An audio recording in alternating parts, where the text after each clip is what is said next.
Marcus thought he finally figured it out. Work more, earn more, save more. Simple. He picked up a Saturday shift at the logistics warehouse, his third extra day that month. He came home at midnight, boots still laced, too tired to eat. His wife left his dinner on the counter. He didn't touch it. He was building something, he told himself. He was sure of it. But here is what nobody told Marcus. The math he trusted his entire adult life was lying to him. Not in a dramatic, headline-grabbing way, quietly, slowly. In ways that only show up when you finally stop and look at the numbers. Let's go back to the beginning of that lie. Every culture on earth has a version of this belief. Work harder, get more. Put in the hours, see the reward. It is one of the most universally accepted principles in modern economic life. Parents pass it to children, managers repeat it in meetings.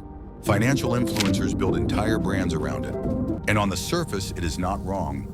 More hours do produce more gross income. That part is real. But gross income is not what you keep. And what you keep is the only number that actually matters.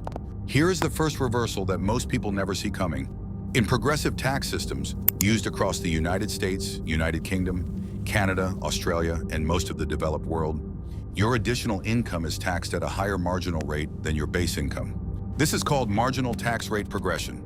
It means the dollars you earn from overtime, from a second job, from freelance work on weekends, those specific dollars are taxed harder than every dollar you earned before them. Marcus's regular wage sits in one tax bracket. His Saturday overtime tips him into the next. He does not pay the higher rate on everything, but he pays it on every extra dollar he earns. That Saturday shift does not pay what the wage slip suggests. But that is only the first layer. There is something underneath it that almost no video on this topic ever touches. Here is the angle that will reset how you think about effort and income entirely. Many government benefit programs, housing assistance, healthcare subsidies, food support, childcare credits, operate on income thresholds. Cross a specific income line, and the benefit phases out or disappears entirely. This is called the benefit withdrawal trap, sometimes referred to as the poverty trap or the welfare cliff. What this means in practical terms is devastating and almost invisible to anyone living inside it. A person earning just below the threshold receives, say, a childcare subsidy worth $400 a month. They pick up extra shifts. Their annual income rises by $3,000. The subsidy disappears. They have worked harder. They have earned more gross income, and they have lost money in real terms. The extra work did not just fail to help them. It made their financial position worse. Marcus does not know this. Nobody sat him down and explained marginal benefit withdrawal. Nobody showed him the cliff he was walking toward. He just kept picking up shifts because that is what you do. Here is where I want to stop and ask you something directly. Think about your own situation for a moment. Have you ever worked more and somehow felt like you had less at the end of the month? Write that in the comments, because you might not be imagining it. Now let's go deeper, because there is a third mechanism at work here that is almost never discussed together with the first two. When people work more, they also spend more. Not always consciously, but consistently. This is documented in behavioral economics as compensatory consumption, the psychological pattern where physical or mental depletion leads to spending that feels justified by effort. You worked a 12-hour shift. You deserve the takeout. You earn the upgrade. You'll buy the thing you've been putting off because you are working hard and you deserve to see some reward. This is not weakness. It is a documented human response to effort and depletion, and it silently absorbs a portion of every extra dollar earned through additional labor. Marcus stops at the gas station on the way home. Energy drink, meal deal, small things. But they happen every Saturday.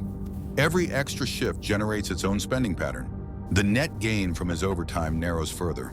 Now here is the reversal that genuinely unsettles people once they see it. The debt cycle accelerates this problem. People who are financially stretched often take on debt to manage cash flow gaps. Working more generates the psychological sense that the debt is under control, even when the interest accumulation is outpacing the extra income. This is called the debt treadmill, a term used in personal finance research to describe the state where additional income is systematically absorbed by existing debt service costs rather than building net worth. You are running. The ground is moving at exactly the same speed. You have not gone anywhere. Marcus has a balance on a high-interest credit card. He has been paying the minimum every month, telling himself the extra shifts will eventually let him pay it down. But the overtime income goes to expenses first. The card balance barely moves. The interest compounds. His net wealth position is not improving despite the additional hours. Here is what the math actually shows. Academic research in labor economics, including studies from the National Bureau of Economic Research and the Economic Policy Institute, has repeatedly documented that low to middle income workers who increase their work hours without restructuring their broader financial picture often show minimal to no improvement in actual net wealth accumulation over a 5-year horizon. That is 5 years of extra effort producing no measurable financial progress.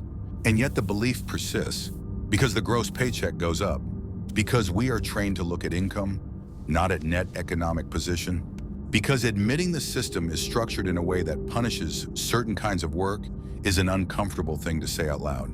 Marcus gets his payslip at the end of the month. It is higher than last month.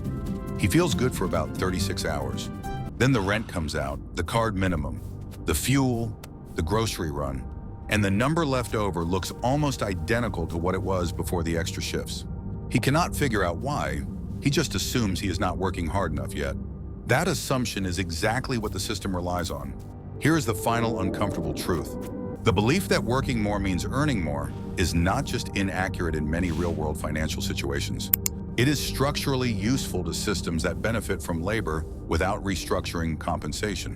When workers believe effort alone drives financial outcomes, they are less likely to examine tax structures, benefit cliffs, wage stagnation, or the compound effects of high-interest debt.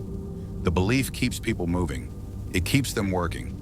And it keeps them from asking why the math never quite adds up. Marcus is not failing because he is not working hard enough. Marcus is running a financial race where several invisible mechanisms are moving the finish line every time he gets close. The most dangerous belief is not the obviously false one.